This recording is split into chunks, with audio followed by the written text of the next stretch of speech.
রাজশাহী আয়া ঘুরতাছি গাত্তাছি পরে একটা দেখি আম বাগান এই দুদিন আইতে তো আমার জীবনটাই বিতা। রাজশাহীর আম অনেক বালা, পরে একটা পাতা টাতা লইয়া পরে বাঁশি বাজাইলাম। ছোটবেলায় খুব বাঁশি বাজাইতাম, পরে ভুয়ায়া টুয়ায়া বাঁশি বাজাইতে আমার ভাল লাগে। পরে দেখি একটা আম গাছ, পরে এটা মধ্যে একটা লটকি দিলাম।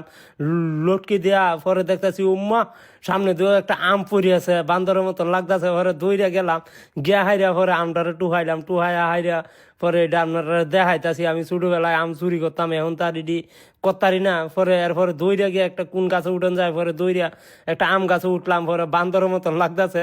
ছোটবেলায় অনেক চুরি হইয়া আম টাম খাইছি আমরা, ওহন তার এটা খাইতাই না। পরে মামারে কইছি, মামা আমি একটা আম পারি, কয়ে আচ্ছা একটা আম পাইরালাম, সমস্যা নেই।